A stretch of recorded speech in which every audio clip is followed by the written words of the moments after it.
घुसपैठिया या बांग्लादेशी हमारे सीमावर्ती जिले के अंदर इस तरह के जमीन अगर जो लेते हैं बसते हैं तो उसका नो म्यूटेशन होगा। उस बेल्ट में ऐसे लोगों को बसाने का और पूरी तहकीकात छानबीन करने का भी हमने निर्देश दिया है। और एक एक इंच जमीन के लिए लोग यहाँ अपने जिंदगी को भी दांव पर लगा देते। जो आपराधिक मामला बढ़ता है, केस मुकदमा का लोड बढ़ता है, उसको कम करने के लिए कड़ा कदम उठाना आवश्यक है। कुछ लोगों ने हड़ताल की बात और दबाव की बात किया, तो हम लोग को न दबाव में, न भय में, न लोभ में अपने मिशन को रोक सकते हैं। बिहार में नई एनडीए सरकार के गठन के बाद अगर सरकार के स्तर पर पारदर्शिता और विभागीय शुचिता को लेकर के सबसे अधिक एक्शन में कोई नजर आ रहा है तो वो है डिप्टी सीएम विजय कुमार सिन्हा। इनके पास भूमि राजस्व विभाग की भी जिम्मेदारी है और इसी विभाग के अंदर सबसे अधिक भ्रष्टाचार की शिकायतें जो हैं वो लगातार आती रही हैं। और अब जब इनका एक्शन हुआ है तो हड़कंप भी है विभाग में, भ्रष्ट अधिकारियों में। और आज विजय सिन्हा जी ने और सिलसिलेवार तरीके से बहुत सारे डाटा अपने कार्यकाल, नए कार्यकाल का रिलीज किया है। सर, शिकायतों के निपटारे में बहुत ज्यादा तेजी आई है इस नए कार्यकाल में।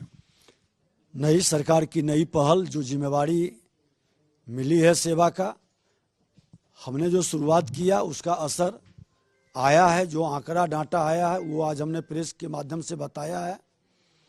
और निश्चित तौर पर इस विभाग के अंदर लोगों की अपेक्षा बढ़ी है, क्योंकि बिहार घनी आबादी का राज्य है और एक एक इंच जमीन के लिए लोग यहाँ अपने जिंदगी को भी दांव पर लगा देते हैं।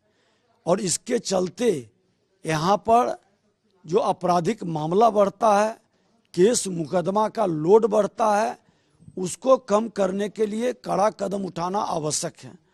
और उसको लेकर के हम लोग भूमि सुधार जन कल्याण संवाद वहीं पर बैठ करके जो गंभीर मामले हैं उसका निष्पादन करते हैं। सारे पदाधिकारी रहते हैं और जो वहाँ के कर्मचारी, पदाधिकारी या लोगों को संदेश देना है, उस तरह के जनसंवाद से संदेश भी देते हैं ताकि किसी को कोई कंफ्यूजन नहीं हो। एक नेचर के मामले पर लोग निर्णय त्वरित गति से ले सके। भ्रष्ट अधिकारियों से निपटना एक बड़ी चुनौती रही और आपके एक्शन के बाद कई आपत्तियां भी आईं, बहुत सारी चीजें देखने को मिली, लेकिन लगता है कि अब धीरे धीरे कंट्रोल हो रहा है क्या? नहीं, देखिए, कुछ लोगों ने हड़ताल की बात और दबाव की बात किया, तो हम लोग को न दबाव में, न भय में, न लोभ में अपने मिशन को रोक सकते हैं। हमने स्पष्ट शब्दों में कहा कि सही काम करेंगे सम्मान देंगे, गलत करेंगे कोई सहानुभूति नहीं रहेगी। और हमारा नेतृत्व बिहार के माननीय मुख्यमंत्री जी हमेशा उत्साहित करते हैं। प्रधानमंत्री जी का हमेशा मार्गदर्शन रहता है कि सही नीयत से जो नीति बनती है वो सफल होता है, उसका असर दिखाई पड़ रहा है। सीमांचल में भी आपने एक जन सुनवाई करी और सीमांचल के इलाके में जो घुसपैठ की समस्या है उसको लेकर के आपने विशेष सतर्कता की बात कही है। तो वहाँ क्या पॉलिसी होगी डिपार्टमेंट की, चूंकि वहाँ बहुत सारे ऐसे लोग हैं जिन्होंने जमीन लिया, बाहर से आए, ऐसी शिकायतें मिलती हैं, तो उस पर विभाग का क्या? नहीं, देखिए, वहाँ बड़ा ही आश्चर्यजनक से जो वासहीन, भूमिहीन लोग थे जिसको सरकार के द्वारा लाल कार्ड, हरा कार्ड दिया गया, जो कि सेलेबल नहीं है, ट्रांसफरेबल नहीं है, उसको भी भूमाफिया के द्वारा सील किया गया है। ये शिकायत आई है। हमने स्पष्ट शब्दों में कहा कि कोई भी घुसपैठिया या बांग्लादेशी हमारे सीमावर्ती जिले के अंदर इस तरह के जमीन अगर जो लेते हैं बसते हैं तो उसका नो म्यूटेशन होगा और उसको चिन्हित करके उस पर कार्रवाई की व्यवस्था सुनिश्चित करें, क्योंकि एक बड़ा खेल है उस बेल्ट में ऐसे लोगों को बसाने का और पूरी तहकीकात छानबीन करने का भी हमने निर्देश दिया है। एक और शिकायत देखने को मिल रही है, जो अतिक्रमण हटाओ अभियान चल रहा है पूरे बिहार में, उसमें कई जगहों पर धार्मिक स्थल या ऐसे स्ट्रक्चर का निर्माण हुआ है सरकारी जमीन के ऊपर। क्या उसके ऊपर भी विभाग की नजर है क्या? देखिए, हम लोग राजस्व भूमि सुधार विभाग या नगर विकास विभाग अतिक्रमण हटाने का कोई पत्र अभी जारी नहीं किया है नई सरकार में, और मेरे दोनों विभाग से ये अतिक्रमण हटाने का कार्य नहीं हो रहा है। इस ठंड के मौसम में किसी झोपड़ी को उजाड़ने में मुझे कतई विश्वास नहीं है।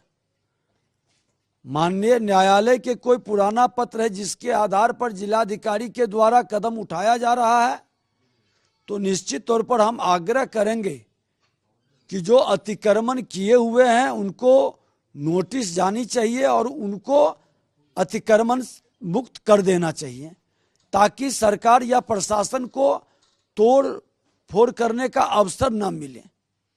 ये वातावरण हम लोग भी शुरू करेंगे। अभी तो मेरा लक्ष्य है कि जो लोगों की शिकायत है जिससे हमारे लोग अनुदान से वंचित हो रहे हैं, हम जब परिमार्जन करेंगे, दाखिल खारिज करेंगे, तो लोग को अनुदान का लाभ मिलने में आसान होगा। जन सुनवाई अगला शेड्यूल भी जारी हो गया है क्या आपका? निश्चित तौर पर अगला जन सुनवाई हम लोग दरभंगा से करेंगे। एक अंतिम सवाल विजय जी, आप जन सुनवाई के दौरान एक वीडियो वायरल हुआ, एक शादी की पैरवी आप करते नजर आए और बड़ी चर्चा हो रही है कि विभागीय बैठक के दौरान अब तो शादी ब्याह भी विजय बाबू कराने लगे। नहीं, एक व्यक्ति थे, पीड़ित थे, वो कह रहे थे